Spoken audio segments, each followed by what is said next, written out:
예수 그리스도 이름으로 기도드리옵나이다. 아멘. 할렐루야. 옆에 분 인사합시다. 참 잘 오셨습니다.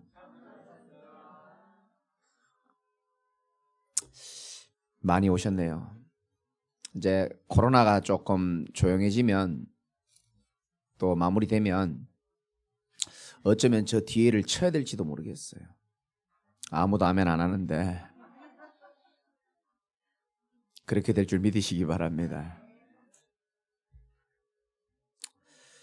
불신자는 이해할 수 없는 하나님의 자녀만 누릴 수 있는 최고의 특권이고 최고의 축복이 하나님을 만나는 지금 예배 시간인 줄 믿으시기 바랍니다. 불신자는 절대 흉내도 낼 수 없고 따라올 수 없는 하나님 자녀만 누릴 수 있는 예배를 통해서 누릴 수 있는 세 가지 축복이 있습니다. 그 첫 번째가 뭐냐? 참 평안입니다. 평안하십니까? 세상 사람들은 돈이 좀 있으면 편안하게 살 수는 있어요. 근데 마음의 평안은 살 수가 없습니다. 요한복음 14장 27절에 평안을 너에게 끼치노니 곧 나의 평안을 너희에게 주노라. 내가 너희에게 주는 것은 세상이 주는 것과 같지 아니하리라. 너희는 마음에 근심하지도 말고 두려워하지도 말라. 주님 주시는 평안이 오늘 여러분들에게 임하시기를 주님의 이름으로 축원드리고요. 내가 사망의 음침한 골짜기를 다닐지라도 해를 두려워하지 아니할 것은 주께서 나와 함께 하심이라. 주의 지팡이와 막대기가 나를 안위하시나이다. 참 평안과 함께 두 번째 얻을 수 있는 축복이 참 감사입니다. 미안하지만 세상 사람들은 참 감사는 없습니다. 잠시 감사는 있어요. 진정한 감사는 몰라요. 뭐가 많이 있어서 감사하고 없으면 감사할 수 없는 게 불신자입니다. 그런데 하박국서에 보니까 3장 17절에 비록 무화과 나무가 무성하지 못해도 포도나무에 열매가 없고 밭에 먹을 것도 없고 우리의 양도 없고 외양간에 송아지가 없을지라도 나는 여호와로 인하여 즐거워하며 나의 구원의 하나님으로 말미암아 기뻐하리로다. 주 여호와는 나의 힘이시라. 나의 발을 사슴과 같게 하사 나를 나의 높은 곳으로 다니게 하시리로다. 여러분 참 감사가 회복되시기 바랍니다. 이제 드디어 우리 안장로님이 수리하셔가지고 화장실에 물이 나오고 소대변기가 정상적으로 돌아갑니다. 얼마나 저는 기쁜지요. 예전엔 미처 몰랐네. 화장실을 마음껏 쓸 수 있는 게 나는 행복인지 몰랐어요. 예전엔 미처 몰랐네. 마스크 안 쓰는 게 그렇게 축복인지 난 몰랐어요. 이렇게 인간이 어리석어요. 진정한 감사가 회복되시기 바라고요. 세 번째, 불신자는 절대 가질 수 없는 하나님 자녀만의 축복이 참 만족입니다. 이사야 58장 11절에 내가 너를 항상 인도하여, 여러분들을 항상 인도하는 줄 믿으시기 바랍니다. 메마른 곳에서도 네 영혼을 만족하게 하며, 황폐하고 메말라 있는 곳에서도 하나님만 우리의 영혼을 만족시킬 수 있는 줄 믿으시기 바랍니다. 세상에 누가 내 마음을 만족시킬 수 있겠습니까? 아무도 여러분의 고통과 마음을 이해하지 못하고 여러분을 만족시킬 수 있는 사람은 없습니다. 그렇죠? 내 마음을 아는 사람이 없는데 어떻게 내 마음을 만족시키겠습니까? 그런데 성경은, 하나님은 이렇게 말씀하십니다. 메마른 곳에서도 네 영혼을 만족하게 하며 네 뼈를 견고하게 하리니 너는 물된 동산 같겠고 물이 끊어지지 아니하는 샘 같을 것이라. 여러분들은 시냇가에 심은 나무처럼 하나님의 은혜를 계속 받을 수 있는 축복 속에서 참 평안과 참 감사와 참 만족이 있으시기를 주 예수 이름으로 축원드리고요. 신문 보니까 연세대학교 철학 교수고 명예 교수로 제가 알고 있는데요. 김형석 교수님이라고 있어요. 나이가 원래 102세예요. 102세. 이분이 이제 이번에 인터뷰를 했는데 이분이 살면서 비행기를 몇 번 탔냐? 903번 탔답니다. 그것도 대한항공 비행기만 903번. 얼마나 많이 탔겠습니까? 얼마나 많은 나라를 다녔겠습니까? 그러니까 살 만큼 사신 분이고 세상 현장을 많이 볼 만큼 보신 어르신이라고 나는 생각하거든요. 그분이 30대 초에 연세대학교 교수가 되고 60이 넘어 정년퇴임하고 난 다음에 자기 인생은 끝이라고 생각했대요. 이제 난 정년퇴임하고 삶에 낙도 없고 끝이구나. 그때는 몰랐겠죠. 40년 이상 더 살고 지금까지 살 줄은 몰랐겠죠. 지나고 나서 돌아보니까 60세 때부터 내 인생이 가장 찬란하고 화려하고 행복했다는 겁니다. 60살 근처 되신 분들 힘내시기 바라고 새로운 인생의 전환점으로 삼으시기 바라고요. 그분에게 기자가 이렇게 질문했습니다. 진정한 행복이란 뭘까요? 어르신께서 대답을 합니다. 조금 특이하게 대답하셨어요. 절대로 행복할 수 없는 두 부류의 사람이 있다. 절대로 행복할 수 없는 두 부류의 사람이 있다 그랬어요. 첫 번째는 이기주의자. 자기밖에 모르는 사람은 절대 행복과 만족을 얻을 수가 없다.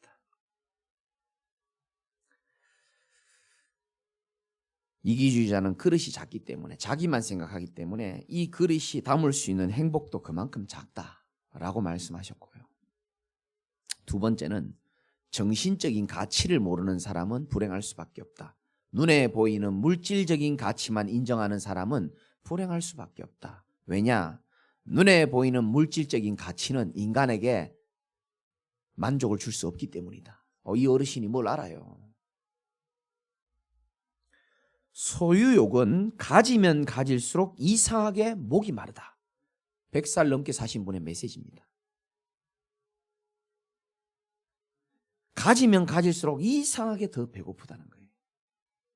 그 전에 한번 얘기했잖아요. 전 세계에서 돈 제일 많이 가지고 있는 분, 내가 지금 이름이 지금 생각 안 나는데 그분의 그 인터뷰했잖아요.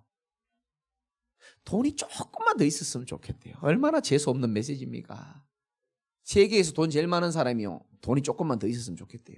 인간의 욕망은 끝이 없어요. 인간이 눈에 보이는 육신적인 걸로 참 만족할 수 없습니다. 우리의 만족은 오직 하나님께만 있는 줄 믿으시기 바라고요. 사람이 물질적인 가치를 넘어서 사실은 영적인 가치를 알 때에 참된 만족이 오게 돼 있습니다. 여러분, 세상의 사람들이 영적인 세계, 영적인 가치 이거 몰라가지고 지금도 설명할 수 없는 고통에 있는 거 여러분 보고 계시지 않습니까?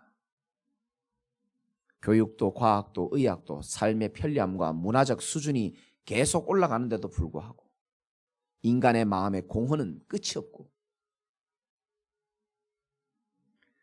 인생에 대한 허무함과 공허함은 점점 더 깊어가고 마음의 병과 정신의 병은 심각해져 가고 있는 이런 시대입니다. 그러다 보니까 사람들은 마음에 불안과 두려움이 늘 잠재되어 있고요. 그래서 돈을 많이 가진 분도 자기의 미래가 불안하기 때문에 점쟁이 찾아가고 무속인 찾아가고 왜 새로 산 외제차에다가 바퀴에다가 왜 자꾸 막걸리를 붓습니까? 불안하다는 겁니다. 왜 멀쩡한 큰 식당에 말라 비틀어진 명태를 걸고 명주실을 왜 걸어 놓습니까? 뭔가 의지할 대상을 인간은 계속 찾고 있는 중입니다. 왜? 하나님 떠난 모든 인간은요 죽을 때까지 불안함이 사라지지가 않아요. 염려가 사라지지 않습니다. 그래서 뭔가 의지할 대상을 자꾸 찾아갑니다.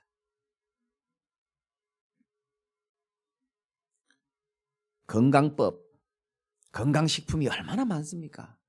그런데도 불구하고 병원에 사람이 터져나가고 불치병으로 고통당하는 사람 너무 많고 마음 수련, 기운동 많이 있습니다. 그럼에도 불구하고 마음을 잡지를 못해가지고요 정신적으로 마음적으로 시달리는 사람 너무 많고요.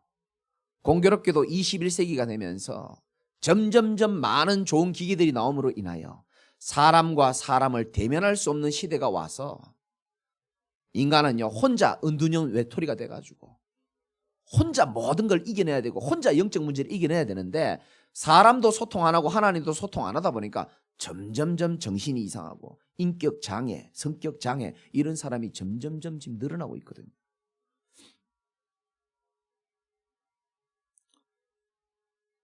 저와 여러분이 이런 시대에 우리에게 인생의 해답으로 찾아오신 예수 그리스도를 알고 믿고 이 자리에 예배드릴 수 있다는 것은 여러분 주의 은혜 중에 은혜임을 믿으시기 바랍니다.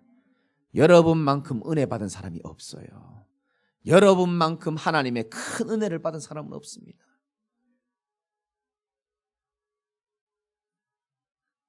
지금 교회가 욕을 매우 열심히 먹고 있습니다. 뭐 제 책임이고 목사들의 책임이고 교회의 책임이죠.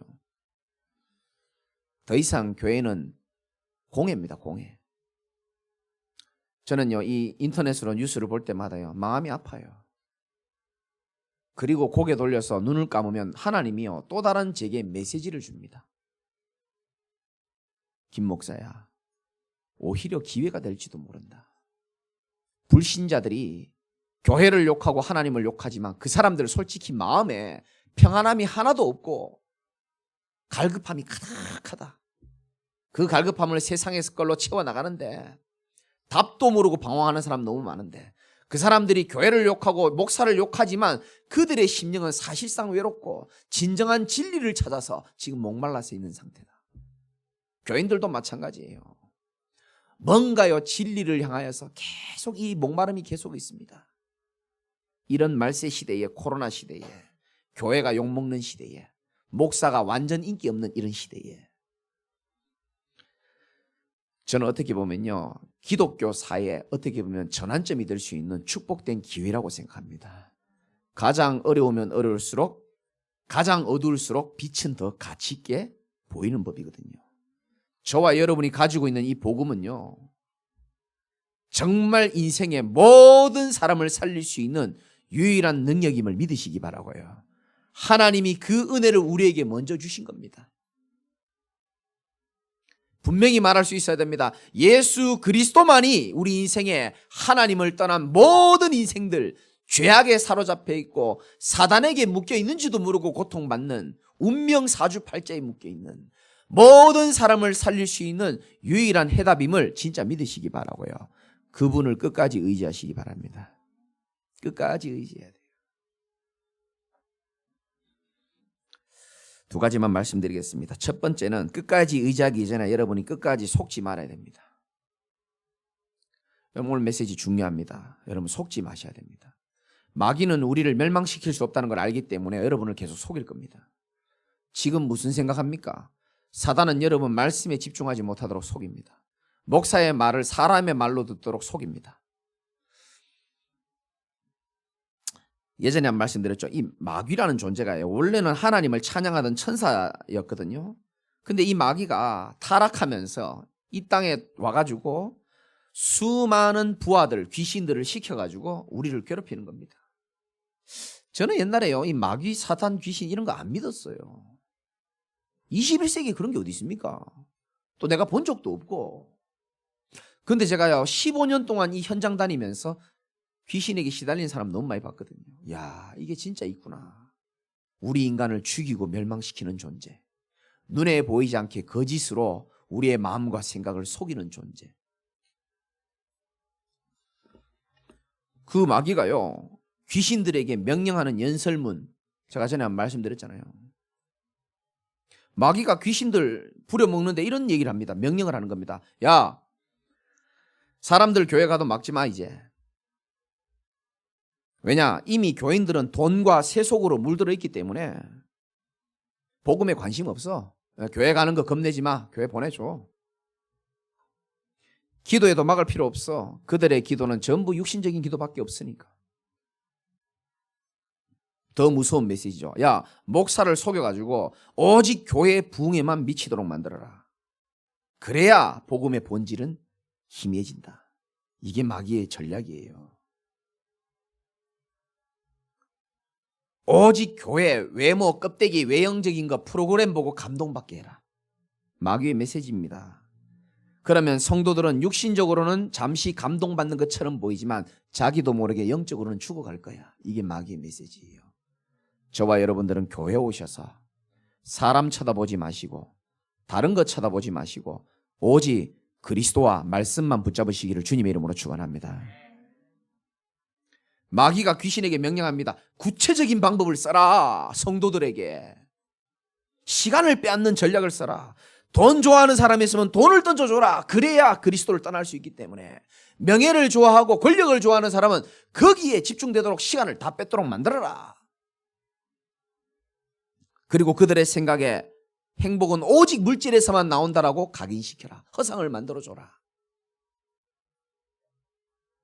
오직 가족을 위해서는, 행복을 위해서는 계속해서 돈 버는 길밖에 없다라고 마음에 조용히 각인시켜라. 마귀가 귀신에게 하는 메시지입니다. 그래서 모든 가족이 돈 때문에 죽도록 공부하고 죽도록 일해가지고 집에 와 있을 때는 이미 에너지가 다 소진되고 파김치가 되어져서 서로 간에 짜증을 내고 만사가 귀찮고 작은 일 때문에 다툼이 일어나고 분열이 일어나도록 만들어라. 그래서 아무 생각 없이 가족들 대할 힘도 없도록 만들어서 TV나 인터넷을 접하여서 세상에 있는 사단 문화, 하나님 말씀 아닌 것들을 무차별적으로 다 집어넣어서 후대들에게 절대로 하나님의 말씀이 각인되지 못하도록 해라. 성령의 음성에 귀 기울이기보다는 사람의 감성을 자극하고 흥분시키는 음악, 영상을 무차별적으로 퍼부으면 우리는 이길 수 있을 것이다. 이게요, 마귀가 귀신들을 향하여서 명령하는 메시지입니다. 그리고 마지막으로 사단이 끌고 가는 열차를 타고 있는데도 있는 줄 모르게 만들고 착각하게 만들어라. 언젠가는 내가 열심히 하면 내가 원하는 목적지까지 데려다 주겠지라는 생각을 가지도록 만들어라. 그리고 절대로 그 멸망의 열차에서 뛰어내리지 못하도록 만들어라. 열차에서 만약에 내리려고 하면은 그의 마음과 생각의 위험을 손해가 나는 생각을 하도록 만들어서 절대로 못 내리도록 만들어라. 이렇게 사단은요, 우리 인생을 속이는 자입니다. 여러분, 세상의 어떤 유혹도 하나님보다 더 사랑하지 않기를 주 예수 이름으로 축원드리고요. 사단은요, 진짜요, 이가 갈립니다. 좀 죄송합니다, 이런 얘기해서. 사기꾼한테 사기 한번 당해본 사람은요, 사기 비슷한 꼬라지만 봐도 이가 갈려요. 제가요, 이 사단에게요, 너무 많이 속아가지고요, 내 많은 친구들 다 잃어버리고요, 내 인생 다. 그래서 저는 이가 갈립니다. 사단은 역시 거짓말장이에요. 여러분의 생각과 마음을 거짓으로 자꾸 속여요. 불행하도록, 멸망되도록. 그리고 인생의 모든 가격표를요, 다 바꿔놨어. 다 바꿔놨어요. 예배 안 중요해. 가격표를 떼가지고요, 다른 것 더 중요하게 만들어 놓고요. 중요한 것들을 전부 가격표를 다 떼가지고요, 가격표 다 바꿔놓고요. 이게 마귀가 하는 짓입니다. 진정한 가치, 하나님께 드리는 예배가 맞습니까? 진정한 가치, 저와 여러분을 위하여 십자가에 죽으시고 우리를 구원하신 예수 그리스도가 맞습니까? 골로새서 2장 3절에는 그리스도 안에는 지혜와 지식의 모든 보화가 감추어져 있다. 아니, 세상에서 성공한 고 이건희 씨도 이렇게 말했거든요. 이건희 회장님이 이랬잖아요. 돈과 개는 따라가면 도망간다. 뭐 성경에 나오는 말은 아니지만 세상에 이건희 씨도 그래요. 돈과 개는 자꾸 쫓아가면 자꾸 멀리 도망간다. 불신자도 성공한 사람들은 뭐 압니다. 돈이, 명예가 나를 따라올 수밖에 없는 그리스도의 신실한 멋있는 제자 되시기를 주님의 이름으로 축원합니다. 너희는 먼저 그의 나라 의를 구하라. 그리하면 이 모든 것을 너에게 더하여 주시리라. 모든 주권이 주의 손에 있음을 믿으십니까? 그럼 속지 마셔야 돼요.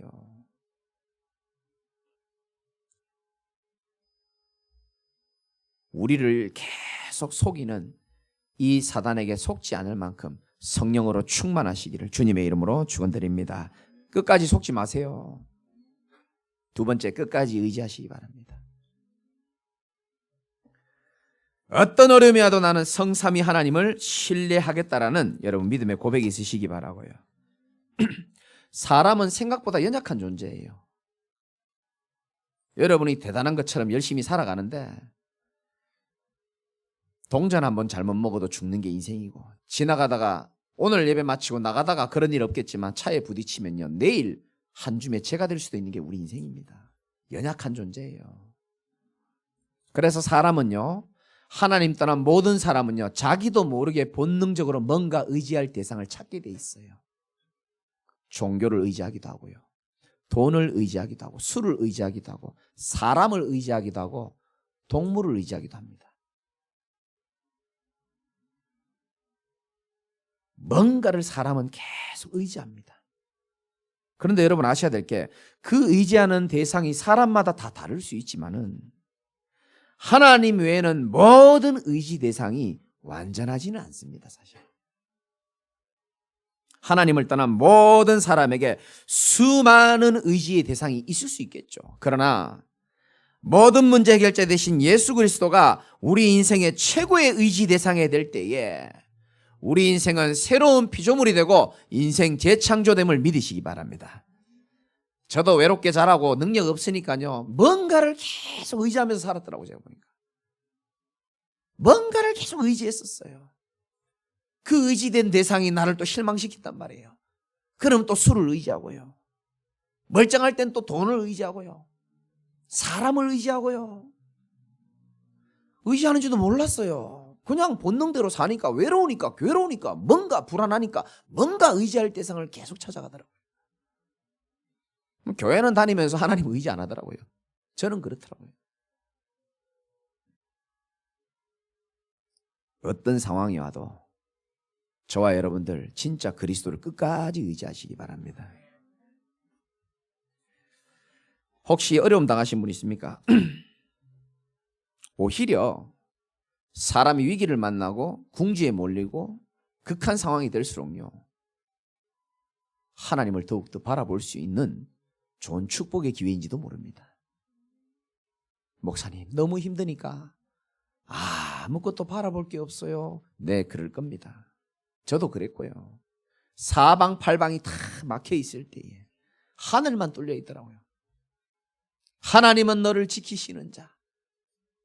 1000명이 엎드려지고 10,000명이 자빠져도 우리 하나님께서는 하나님의 자녀된 저와 여러분들을 끝까지 놓지 않는 줄 믿으시기 바라고요. 우리는 하나님의 자녀입니다. 하나님이 포기할 수 없는 하나님의 사람으로 부른 줄 믿으시기 바랍니다. 내 눈에는 내가 볼 때 너희가 여전히 보배롭고 존귀하다고 말씀하셨어요.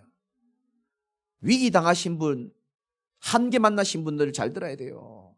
제가 가끔 예화를 들잖아요. 예전에 뉴스 보니까 저 강원도에 아버지하고 아들하고 저 바닷가에 놀러 갔는데 아들이 거기 물에 빠진 겁니다. 아버지는요, 여러 가지 생각을 할 여유가 없습니다. 위기 당한 자녀가요, 물에 빠져 죽어가는데 무조건 이유 없습니다. 헤엄쳐가지고 그 아들을 살린다고. 여러분, 이사야 49장 15절에는 여인이 어찌 그 자식을 버릴 수 있겠느냐. 그러나 부모님이, 엄마가 자식을 버린다 할지라도 나는 너를 버리지 않겠다 그랬어요. 내 손바닥에다가 네 이름을 새겨놨다 그랬습니다. 여러분이 하나님을 끝까지 의지하기 이전에 우리 자신이, 하나님이 볼 때 우리 자신이 절대로 끝까지 포기할 수 없는 하나님의 눈과 마음이 집중되어 있는 하나님의 자녀란 사실을 먼저 기억하시기 바라고요. 오늘 말씀은 여러분들이 집에서 읽어보시고 오셨겠지만은 사실상 유다의 왕 아사는요, 하나님을 평생 의지했던 사람입니다.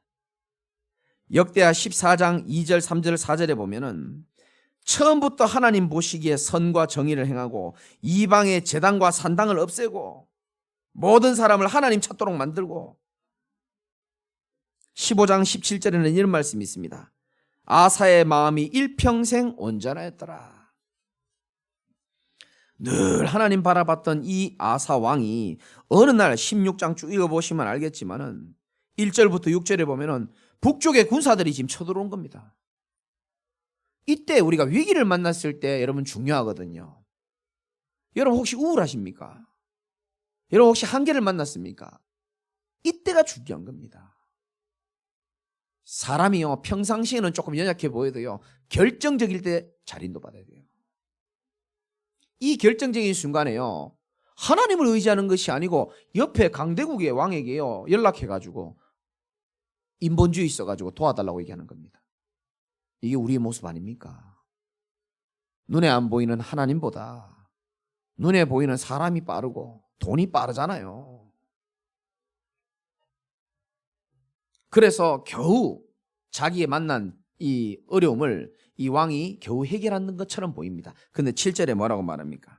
우리 다 같이 한번 읽어봅시다. 시작. 그때에 선견자 하나니가 유다 왕 아사에게 나와서 그에게 이르되 왕이 아람 왕을 의지하고 왕의 하나님 여호와를 의지하지 아니하였으므로 아람 왕의 군대가 왕의 손에서 벗어났나이다. 아멘. 말씀 중요한 말씀입니다. 그때에 선지자 한 명이 나와가지고 이야기 하나님의 음성을 전해주는 겁니다. 왕이여, 왕이 하나님 의지하고 하나님 바라보면 될 텐데 하나님을 의지하지 아니하니까 아람 왕의 군대가 왕의 손에서 벗어났습니다. 도망갔습니다. 이런 뜻이거든요. 여러분, 제가 이거요 벗어났나이다 이걸 원어로 보니까 니물라트라 그래가지고 도망가다 이런 뜻입니다. 하나님을 의지하지 않고 내 자식을 더 의지하고 돈을 더 의지하고 뭔가 하나님 아닌 것을 더 의지하게 될 때 그게 우리를 도망가게 될 때가 참 많아요. 오늘 본문 말씀처럼 8절에 또 이렇게 말합니다. 예전에 구스 사람과 룹 사람의 군대가 크지 아니었습니까? 그런데도 왕이 하나님 의지하니까 왕이 승리했지 않습니까? 이렇게 하나님의 음성을 전해주는 아사왕을요, 이 선지자를요, 이 아사왕이요 10절에 보니까 옥에 가둬버립니다. 왜? 자기 기분 좋은 소리 안 한다고. 여러분, 때로는 하나님의 말씀이 여러분에게 부딪히고 걸릴 때도 있습니다. 그러나 하나님의 사랑하는 음성으로 들으시기를 주님의 이름으로 축원드리고요. 9절에 보니까 중요한 말이다. 여호와의 눈은 온 땅을 두루 감찰하사 전심으로 자기에게 향하는 자들을 위하여 능력을 베푸시나니. 교회 다니면서 하나님 믿으면서 이런 체험 한 번은 있어야 됩니다. 여호와의 눈은 온 땅을 두루 감찰하사. 여러분, 하나님은 지금도 저와 여러분의 모든 것을 다 감찰하고 계심을 꼭 믿으시기 바랍니다. 사람은 내 마음 다 몰라줘요. 가족은 내 상황을, 내 깊은 마음을 다 모릅니다. 그러나 여호와의 눈은 나의 모든 것, 온 땅을 두루 감찰할 만큼 우리를 지켜보고 계심을 실제로 믿으시기를 주님의 이름으로 축원드리고요. 하나님이 우리에게 원하시는 건 뭡니까? 위기 가운데서도 전심으로 하나님께 향하는 자들을 향하여 하나님은 능력을 베푸시게 되어 있습니다. 이 체험이 있는 기독교인들이 많이 없어요. 한 번은 해보십시오. 내 삶에 내가 이길 수 없는 한계가 왔을 때에, 데드라인이라고 그러죠. 절대로 내가 못 넘었을 때에, 하나님을 전심으로 바라보고 의지했을 때에 하나님이 나를 어떻게 하는지를 여러분 맛을 보셔야 됩니다. 지금도 하나님은 상한 심령으로 하나님께 나아오는 자를 하나님이 붙들어 주신다고 약속하셨거든요.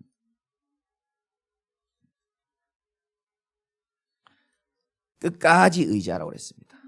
아사왕처럼 처음에 하나님 잘 믿다가 나중에 인본주의 쓰다가 결국 죽을 때도 이상하게 죽잖아요. 12절에 아사왕이 왕된 지 39년에 그의 발이 병들어 매우 위독하게 되었으나 병이 있을 때 그가 여호와께 구하지 아니하고 의원들에게 구하였더라. 이게 왜 이런 말씀이 있겠습니까? 하나님은 의원도 필요하고 우리가 돈도 필요하고 사람도 필요한 걸 아십니다. 그러나 여러분 삶에 가장 최우선적으로 의지해야 될 분이 하나님 한 분밖에 없음을 오늘 결론 내리시기를 주님의 이름으로 축원드립니다. 끝까지 의지하셔야 됩니다. 일심전심지속이에요. 여러분, 마음이요 1심이 돼야 되는 겁니다. 2심 3심 되는 거 아니에요. 1심. 그리고요 때로는 위기 만났을 때는요 전심으로 하나님 바라볼 필요가 있습니다. 그때 하나님은 우리에게 은혜 주시고 능력을 베푸시는 분이고요. 그리고 지속할 수 있어야 돼요. 오후에 제가 중요한 메시지 할 겁니다. 제자들에게 제가 메시지 할 건데요. 아이고 난 제자 아니니까 집에 가야지. 그런 분들은 집에서 유튜브로 보세요. 그러면 그렇게라도 들으시기 바랍니다. 여러분, 진짜 제자는요, 지속하는 겁니다. 한 마음을 가지고 전심으로 주를 바라보며 비가 오나 눈이 오나 지속할 수 있는 제자 되시기 바랍니다. 끝까지 가는 거예요. 하나님이 축복 주면 감사한 건 많이 내고, 위기 주면은 에이 교회 다녀도 소용없어. 맞습니까? 아니잖아요. 비록 무화과나무에 열매가 없다 할지라도, 내 삶에 지금 위기가 와 있다 할지라도, 또 반대로 내 삶에 지금 응답이 오고 기쁜 일이 있다 할지라도 우리의 마음은 일심 오직 하나님 한 분 의지해야 될 줄 믿으시기 바라고요. 그 하나님께서 저와 여러분들을요, 일평생 두고두고 우리 안에서 착한 일을 행하신 그분이 그리스도의 예수의 날까지 완벽하게 이루어가고 계심을 여러분이 믿고 끝까지 하나님 말씀 의지하시고 언약 붙잡으시기를 주님의 이름으로 축원드리고요. 하나님은 거짓말하지 않아요. 사람은 거짓말합니다. 사람은 완전하지 않아요. 우리의 세상의 모든 의지 대상은 완전하지 않습니다. 그러나 하나님은 완전하시고 우리를 완벽하게 인도하실 분임을 믿으시기 바라고, 어려우면 어려울수록 끝까지 주를 바라보시는 여러분 되시기를 주님의 이름으로 축원드립니다. 결론입니다.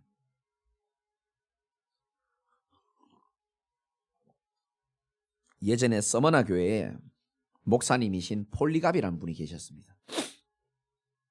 86세까지 사셨잖아요. 그분이 순교를 당했습니다.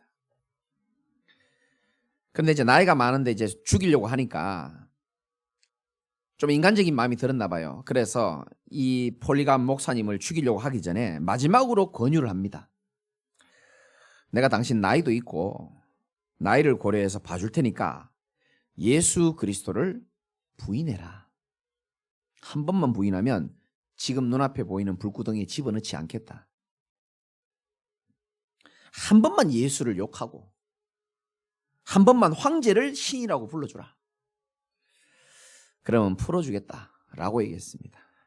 86세 된 폴리갑 목사님께서 이렇게 말씀하셨습니다. 내가 그분을 86년 동안 믿고 의지하고 왔는데 한 번도 하나님은 나를 배신한 적 없고 신실하게 나를 사랑으로 이때까지 인도하셨는데 내가 어떻게 그분을 그분을 배신하겠냐. 나는 그렇게 할 수 없다. 총독이 이렇게 말합니다. 어쩔 수 없구나. 내가 너를 불태워 죽여야 되겠다.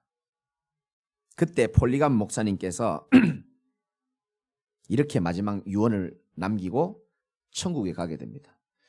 당신은 나를 1시간 동안 불타오르는 불에 집어넣겠지만 당신은 영원히 꺼지지 않는 불에 영원히 들어가야 되는데 지금이라도 예수 그리스도를 믿고 구원받길 바란다. 얼마나 멋있습니까? 인생의 마지막 멘트가 그렇게 멋있어요. 우리 폴리갑 목사님이요, 태어나면서부터 끝까지 86년 동안 하나님 한 분만 의지했습니다. 여러분 뭘 의지합니까? 여러분이 진짜 의지하는 그것 완전합니까? 완전하지 않습니다. 사람이니까요, 이것도 필요하고 저것도 필요합니다. 그러나 여러분 한번 생각해 보십시오. 우리를 위하여, 나를 위하여 평생 예수 그리스도 모르고 세상에 노예돼가지고 돈에 노예되고 술에 노예돼가지고 사단에 노예돼가지고 어디로 인생이 가는지도 모르고 우리 인생이 어디에서 왔다 어디로 가는지도 모르고 인생의 참된 의미도 모르고 무기력하게 무너져가지고 죽어가야 될 인생을 예수 그리스도의 하나님의 은혜로 말미암아 우리를 하나님의 자녀로 삼아주신 그 은혜를 여러분 생각하시기 바라고요. 이제 남은 인생에 수많은 의지 대상이 있고 수많은 문제가 있지만은 내가 폴리갑 목사님처럼 끝까지 주님 앞에 가는 그날까지 비가 오나 눈이 오나 나와 함께 하시고 사망의 음침한 골짜기를 다닐지라도 주의 지팡이와 막대기로 나를 지키시는 그 하나님을 변치 않고 의지하시는 여러분 되시기를 주님의 이름으로 축원드립니다. 하나님 감사합니다. 우리가 무엇을 의지하고 살았는지를 점검하게 하시고 나의 참된 의지가 오직 예수 그리스도가 될 수 있도록 오늘 이 아침에 하나님께서 새로운 은혜를 우리에게 허락하여 주옵소서. 이 말씀이 지나가는 사람의 말이 아니고 하나님의 음성이 되어져서 오늘 말씀을 들은 모든 사랑하는 주의 사람들이, 주의 백성들이 끝까지 그리스도를 의지하며 끝까지 복음 붙잡고 끝까지 하나님과 함께하는 아름다운 인생이 될 수 있도록 하나님께서 축복하여 주옵소서. 예수 그리스도 이름으로 기도드리옵나이다. 아멘.